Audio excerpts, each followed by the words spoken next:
I'm Carson Horn, and it's time for another edition of Talkin' Tumors, where I break down the latest happenings in Auburn athletics. Let's get rolling.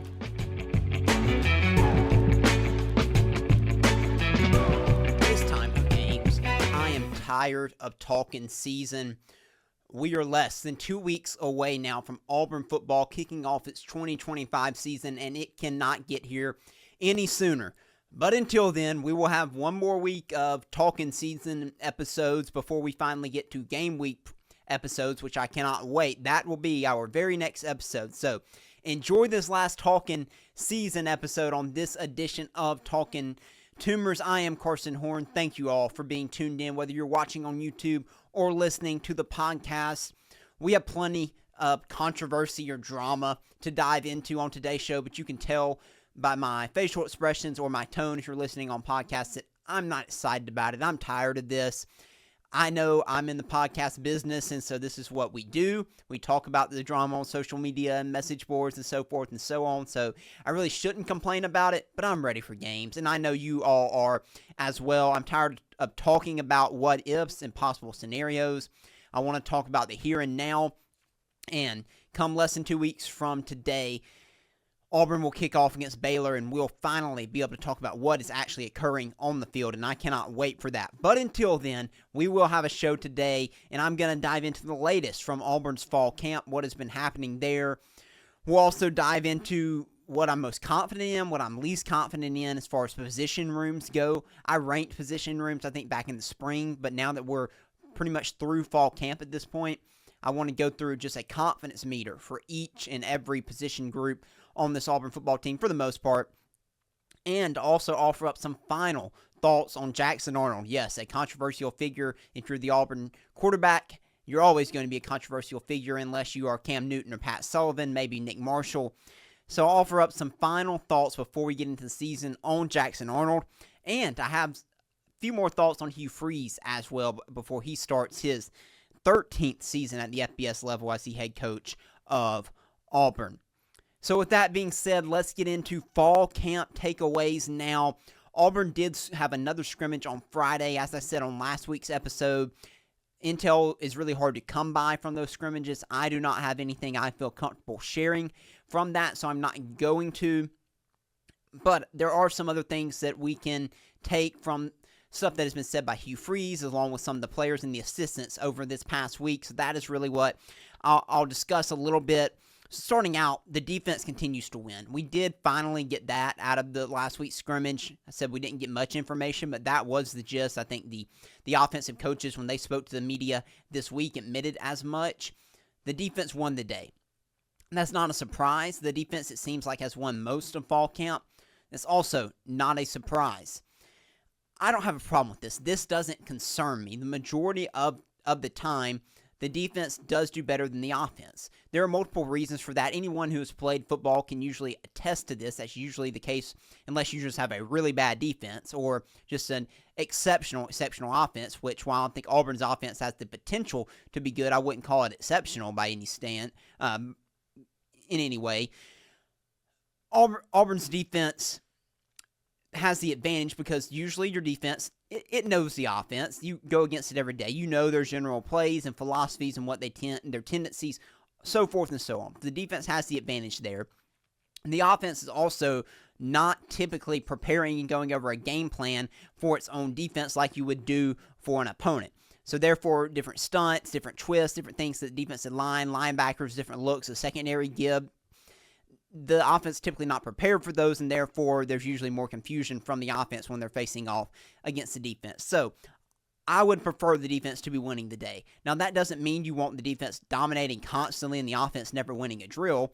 If that's the case, then okay, then you got some problems. You want some healthy competition. You want some balance.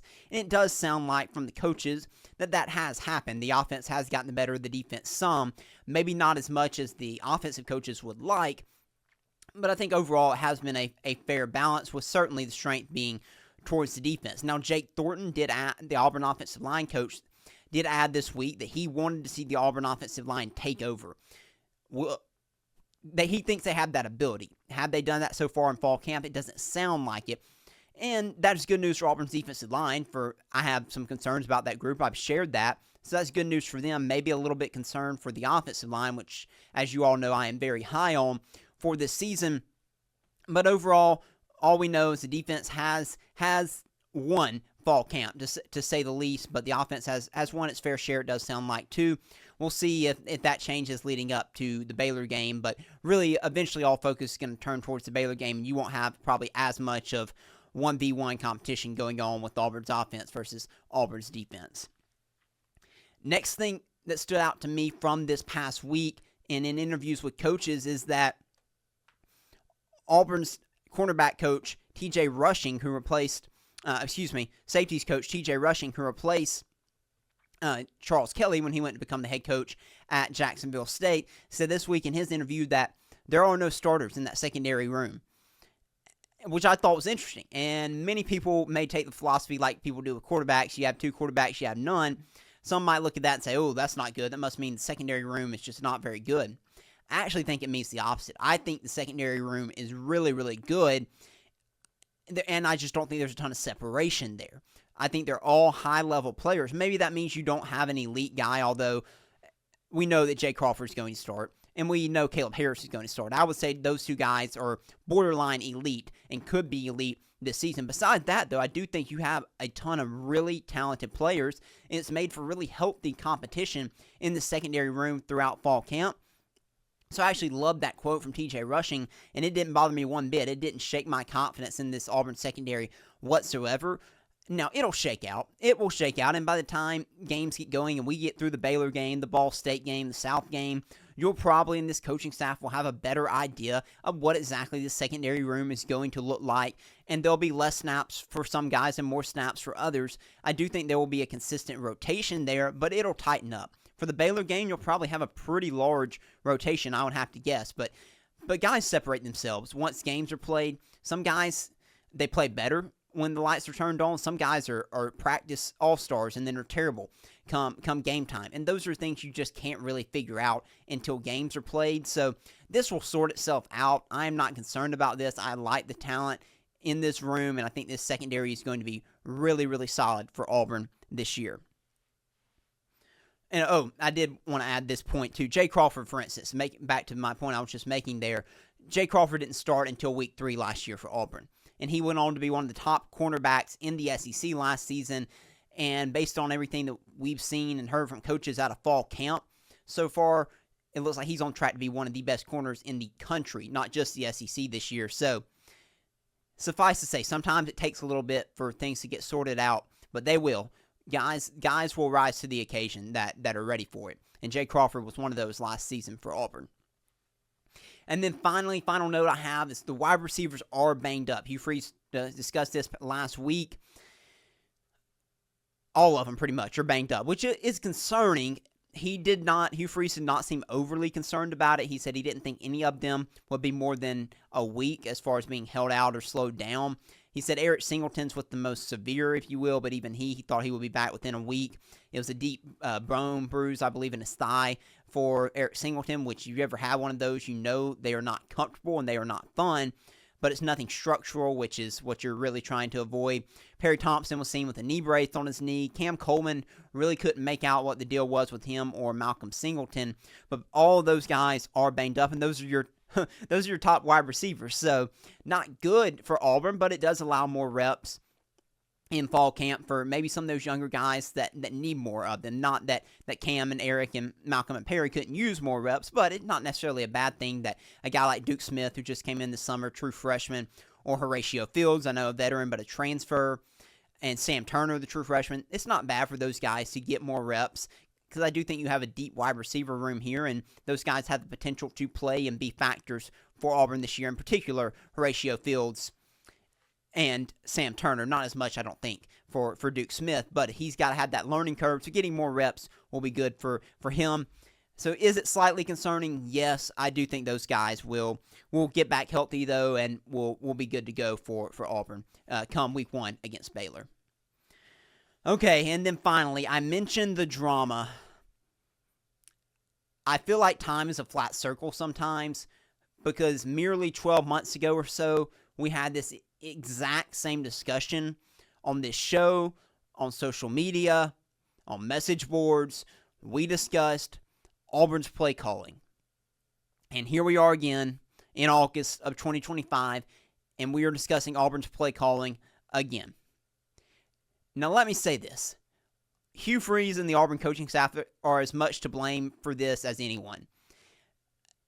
They should not explain it in the depth that they do. If they would just say that Derek Nix or Hugh Freeze was calling plays and let that be the end of it, then that would be great. But because they have tried to explain it, and to their credit, I appreciate them being honest, but because they have tried to explain it, and because Hugh Freeze has tried to explain it, it has just caused confusion for everyone. Because play calling at this level, based on my understanding, again, I never played at the collegiate level, but based on listening to people who have, it is a collaborative effort, and that is exactly what Hugh Freeze said in his quote. Let me read the quote now from Hugh Freeze, and then I'll offer up some more insight and opinion on it.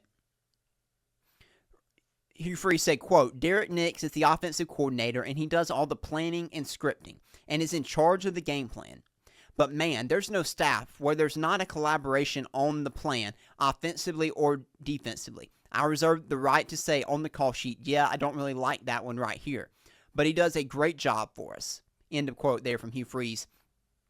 It was a little bit longer than that, but I wanted to cut it short. That gives you the gist of his trying to further explain it. It has confused people because it does sound like a complicated process to an outsider looking in. I'm not going to deny that. When you hear Derek Nix and Ken Austin and Hugh Freeze explain it, it does sound like too many chefs in the kitchen. But my understanding is, and I agree with what Hugh Freeze said, even if you look at some of the most and best most well-run and best offenses in college football, you think about Texas with Steve Sarkisian or Lane Kiffin or Lincoln Riley. Most of them, if you ask them, will tell you, yeah, it's a collaborative effort. The offense coordinator is involved. Other assistants are involved. They have a different part of the game plan that they work on, and it is a collaborative effort with play calling as well. But, like Steve Sarkisian calls the plays for Texas, and I do believe, besides what may or not have been said, that Hugh Freeze is going to call the majority of plays for Auburn. End of story. I just think this is too much is being made of this situation.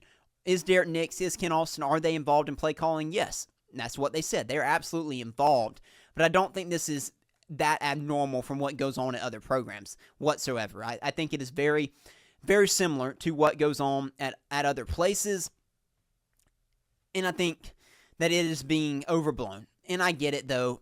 It goes back to what I talked about. We're in Talkin season at this point, and Auburn's a hot topic because Auburn has a rabid fan base, and Auburn has struggled, and people don't like Hugh Freeze, and people doubt Hugh Freeze, and all that is completely fair. I completely get it.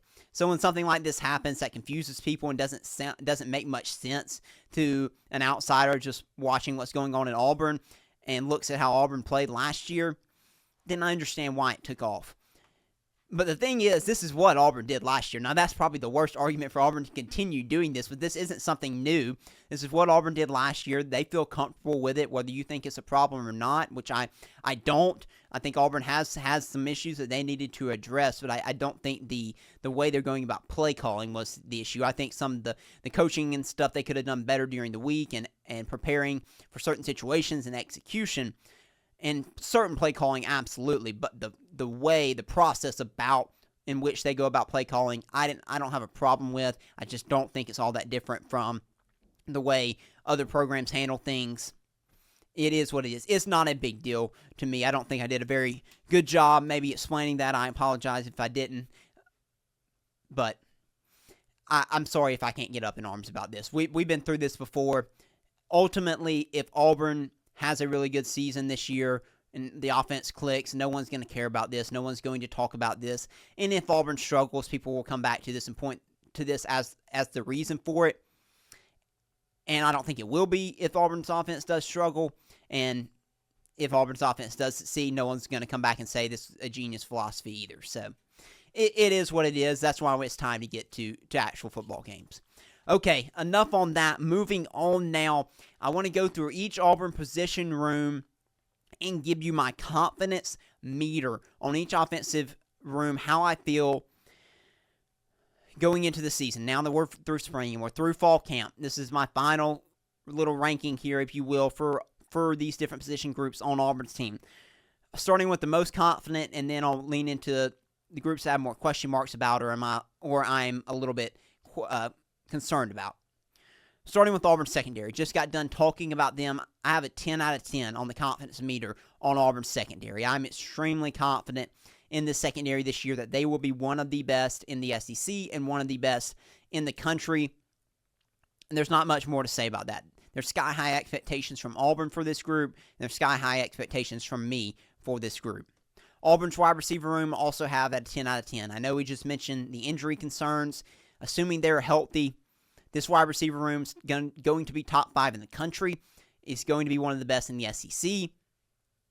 And I think these guys are going to make a lot of special plays this year.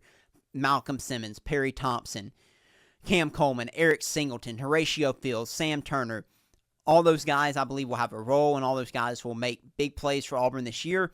And if Auburn does have a successful offense this season, this room will be a major reason why. Auburn's offensive line, I'm putting out an 8 out of 10. I'm nervous about this because I have been burned so often in the past by Auburn's offensive line, and I'm afraid I've hyped them up too much. I've been a little bit concerned about how things have gone in fall camp in regards to Auburn's offensive line. But I can't backtrack now. I've already said too much, so I can't backtrack. I'm going with 8 out of 10. I do think this is going to be a really good offensive line. Certainly will be one of Auburn's best offensive lines in recent years. Can they be one of the best in the SEC? I think they can, but we shall see. But I'm putting it at an 8 out of 10. I didn't want to go higher than that, but I am still fairly confident in Auburn's offensive line this season. Moving on to the unsure, so that's a little bit less confident in. Let's go with the quarterback room as a whole, not just Jackson Arnold. I have this at a 4 out of 10. I'm going to talk more about Jackson Arnold here in just a second. You have Deuce Knight, 5-star true freshman. You have Ashton Daniels behind as well. Those two guys are competing for the backup job behind Jackson Arnold. Deuce Knight, super talented, but inexperienced. Ashton Daniels has experience from playing at Stanford, but is he an SEC-level quarterback? I don't think so. So it's really all comes down to Jackson Arnold and whether or not he pans out, and I'm really unsure about that. So that's why I put the confidence meter at a 4 out of 10 for the quarterback room for Auburn this season. The running backs I have at a 6 out of 10. You don't have a Jarquez Hunter. We know that. That's understandable, but I do think Auburn's running back room can still be successful, can still have success this season despite not having an elite back. I'm still on record saying that I think Jeremiah Cobb is going to end up being the best running back for Auburn this season. Right now, Damari Alston's the starting running back, and I expect that to be the case come week 1 against Baylor, but I'm not selling my Jeremiah Cobb stock. I'm high on him. Darrell Robinson's in this rotation. Omar Mabson, the true freshman, early enrollee from Auburn High School's in this rotation. I think it will be a by-committee approach for the most part, and I still believe it'll lead to success. So I put a 6 out of 10. No elite back, but I still think a solid running back room for Auburn. The defensive line room, I put out a 5 out of 10. Most people have higher expectations for the defensive line room because they think about Keldrick Falk and they think about Malik Blockton or maybe even Bobby Jameson Travis. And I do too, and I'm high on those guys, but it's not about those guys. It's about what's underneath those guys. They cannot play each and every snap of every game. Does Auburn have enough quality depth on that D-line this season? That's what I'm concerned about, and that's what I don't know. I know the top level is going to be good, but after that, how's it going to look? So therefore, I have to keep it at a 5 out of 10 here until I see more from the second and third level of this Auburn defensive line this season. Linebacker room, same way, 5 out of 10. I have question marks all over. I love the talent in this room, but it's inexperience, and even a guy like DeMarcus Riddick, who's your most experienced returning linebacker this season, he's moving from a role that was just geared just for his skill set to moving into a traditional linebacker role. So even he has a major question mark above him and how he's going to play this season in a traditional linebacker role. Although I am confident he'll do a good job, it is still fair to question that. Then you have Robert Woodyard, who's been at Auburn for multiple years, has never really played a ton of meaningful snaps, and he's likely to be thrown into the fire and be the starting linebacker this year alongside DeMarcus Riddick. You also have Robert Woodyard, a true freshman. You have Bryce Dees, a true freshman. And you have a transfer coming in Caleb Wheatland over from Maryland. You have Xavier Atkins, a transfer coming in from LSU. But there's a whole lot of question marks here for me to go any higher than 5 out of 10 for the linebacker room. Then finally, special teams as a whole. I'm going 6 out of 10. If Alex McPherson is back and he is healthy, you have to feel good about Auburn's kicking game this year for it to be much improved. You did lose Oscar Chapman as the punter, but you replaced him with Hudson Cock from Oklahoma State, transfer punter from Oklahoma State. All indications are he is doing well. So I think special teams will be solid this year. I have no major concerns about him. Special teams coordinator Chad Lunsford talked this week, said they had Eric Singleton, Malcolm Simmons, Bryce Kane, Rashawn Pleasant, transfer from Tulane, all working on kickoff returns and punt returns. So you have the potential to have some really good athletes back there to make something happen. So I'm going 6 out of 10, but still having slight concern with the kicking game if Alex McPherson cannot go. But it looks like right now he will be good to go for the season for Auburn. So that's my confidence meter for each position room, my final one as we head into the season. Okay, let me offer up some final thoughts on Jackson Arnold before the season kicks off against Baylor. I went back and I looked back at what I said in December when Auburn signed Jackson Arnold. And really, my thoughts have not changed much at all on Jackson Arnold since my original rapid reaction to Auburn landing Jackson Arnold out of the transfer portal in December of 2024. At that time, I said he didn't move the needle for me and that I wasn't sold that he would be the answer at quarterback for Auburn. I still feel that way. As I said on last week's show, I'm taking a see it to believe it approach to Auburn this season. And I'm taking that approach to Jackson Arnold. Last season in Oklahoma, we discussed it ad nauseum. There were many reasons why he didn't succeed. Yes, his offensive line was horrendous. Yes, his receivers were all injured. But he also wasn't as good as he could have been. We all know that, and he hasn't lived up to his 5-star status coming out of high school. Last year, he played in 10 games, had a 63% completion percentage, not terrible. Threw for just over 1,400 yards, 12 touchdowns, 3 interceptions. His biggest strength was he had 150 carries, rushing for 444 yards and 3 touchdowns. What can we expect from Jackson Arnold this year? That's the question that all of us have been asking since he signed with Auburn in December. And it's hard to know. It's really hard to know. I said last week in my prediction that I thought he would be around average. I don't think he'll be elite. I don't think he'll be really good. I also don't think he'll be so bad that Auburn has to make a move to someone else here, which could be worst case scenario for Auburn fans, quite honestly. If you're stuck in the middle, that's kind of where you were with Peyton Thorne the last 2 years. And I'm not trying to compare the two. They're different quarterbacks. Jackson Arnold has a lot higher ceiling than Peyton Thorne ever had. But just trying to give you that feeling of where I think this could land. It could just be in a situation where he's still your best option, but man, you just wish he would turn it up another level. He would offer a little bit more. That's when I'm afraid that he might fall into this year for Auburn. But let me say this. For Auburn to have a good year, Jackson Arnold doesn't need to be elite.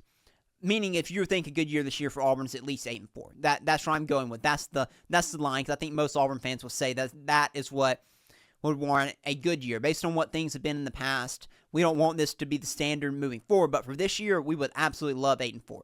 So if that's not your basis, and you're not going to agree with me on this, but if that's your basis, if 8-4 is your basis for a successful season for Auburn this season, Jackson Arnold just needs to be average. What do I mean by that? I mean, make the passes, make the throws you're supposed to make. Don't turn the football over. Do that, and you get it into Cam Coleman's hands and Eric Singleton and Malcolm Simmons, Jeremiah Cobb, Damari Olsen. Get it into those guys' hands and depend on your offensive line. This Auburn team can win 8 games. This Auburn team is more than talented enough to do that if you get consistent, solid play from Jackson Arnold. What you can't have is Jackson Arnold going out here and he's making poor decisions in the RPO game. He's slinging it. He's turning the ball over. He's making poor running decisions and getting himself in trouble. That's what you can't have. You need consistency from Jackson Arnold. If you get that, Auburn can have a really good year this year, or at least a good year this year. If you get above average play, then you're talking about an Auburn team that can push for an SEC championship, that can push for the college football playoff. I don't expect that. I don't think many Auburn fans expect that. But can he give you average quarterback play consistently? You also don't need an up and down. He looks really good this game, really bad this game. That can really hurt this team and could lead to some really bad losses if you have a Jekyll and Hyde type of play from Jackson Arnold this year. So I really don't know to answer the question that I asked, what to expect from him. It's hard for me to know. I'll stick with my prediction that I think he'll be okay, but not necessarily enough to lead to what I believe is going to be a good season this year for Auburn. I think it'll be another meh kind of season, better than last year, but not enough to really move the needle for Auburn fans. So I guess I will stick with that, but it is hard to know. It is hard to know. There are some people out there who think that Hugh Freeze is going to unlock his skill set and he's going to turn into an excellent quarterback this year, and I hope that's the case. But there are many out there who don't think that will be and are still questioning him, and that's kind of the lane that I fall into right now. Okay, final segment to wrap up our final show of Talkin season. Will Hugh Freeze find himself again? That is the question I am asking as Hugh Freeze, at now 55 years old, enters his 13th season as a head coach at the FBS level. He coached 2 years as a head coach at a lower Division II level, I believe it was. Hugh Freeze seems to have his confidence back. We've talked about that over the last couple of months, that Hugh Freeze seems more confident than he has at any point in his Auburn tenure, and there's good reason for that. He has the most talented team that he's had at any point during his Auburn tenure. But can Hugh Freeze get back to the Hugh Freeze of old? And what do I mean by that? Can he get back to the Hugh Freeze that went 10-2 at Arkansas State, that went 10-3 at Ole Miss and won the Sugar Bowl, that went 10-1 at Liberty? Heck, can Hugh Freeze get back just being the coach who went 8-4 year after year, or 9-3 even thrown in there? Auburn fans would absolutely take that this year. Now, one thing that cracks me up when people talk about Hugh Freeze and how things have gone the first 2 years at Auburn, say, well, that's just classic Hugh Freeze. It's not. Classic Hugh Freeze was 8-4, and Auburn fans haven't even gotten that. So can Hugh Freeze just get back to doing classic Hugh Freeze and go 8-4? Auburn fans will love that for this upcoming season. And so it does crack me up. I mean, one thing you could have said about Hugh Freeze before he came to Auburn is he had one losing season prior to Auburn. He went 5-7 in his final year at Ole Miss when the scandal hit and so forth and so on. Besides that, he's been incredibly average with a couple of above-average years. And all Auburn fans are asking for this year, hey, just give us an average year. Give us 8-4, and we will be pumped. I mean, you get that from a fan base, man. If you're a head coach, but okay, I should be able to do that. Can Hugh Freeze do it this year? I still have my doubts. Just like I do with Jackson Arnold, I have my doubts. I worry that the time has passed him by. We saw it with Gus Malzahn. The game evolved and it passed him by. He didn't evolve with it. Maybe that has happened with Hugh Freeze. I hope that's not the case. I want to see him succeed. I don't want it for this Auburn University football program.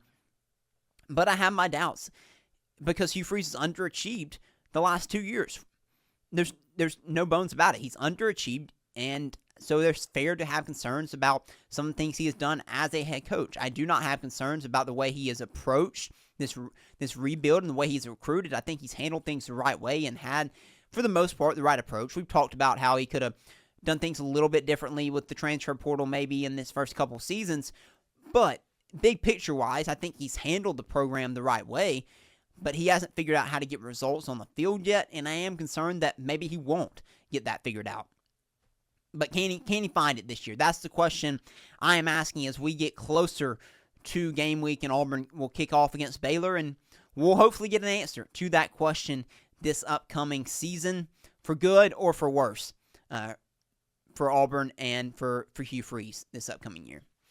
Okay, well, I thought I'd keep it a little bit shorter for today's show, and I think we did do that. Like I said, I'm ready to get done with Talkin season. I'm ready for the season to get here. I cannot wait. I am super, super excited for this football season.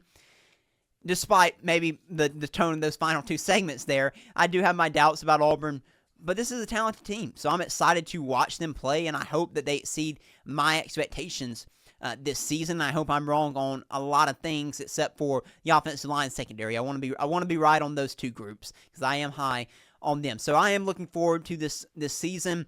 And on next week's episode of Talkin' Tumors, we will dive into our game preview of Baylor. And from there on out, you know the routine. Each week we will preview the game of the week for Auburn, and we will recap the previous game. Of course, we won't have a game to recap next week, but we will have the preview for Baylor. I've already started getting ready and working on that. So super excited to finally get into a rhythm and talk about actual sports that are being played for Auburn.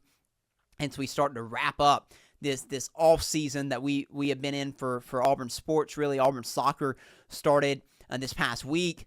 So they're getting going. So students are back. It's time. It's time for college football, and I cannot wait to dive into that. So just a couple more show notes before we get out of here. We're still trying to tie down exactly when we'll record episodes. Don't have that date for you yet. So when I do have more information on it, when exactly I'll be recording this show each and every week, I will let you all know about that. But until then, be on the lookout for next week's episode. It should probably drop early in the week, but again, I'll have more info to come. So make sure you're following on social media at Talkin Tumors. If you haven't already, please ask you like and subscribe to the show if you're watching on YouTube, and subscribe if you're just listening to the podcast. Thank you all so much for your support. I greatly appreciate it, and cannot wait to get into another year of Auburn football. We'll be back with another edition of Talkin Tumors next week.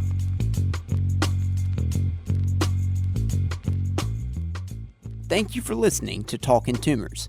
If you liked what you heard, make sure to subscribe and follow at Talkin Tumors on social media so you'll never miss an episode. War Eagle.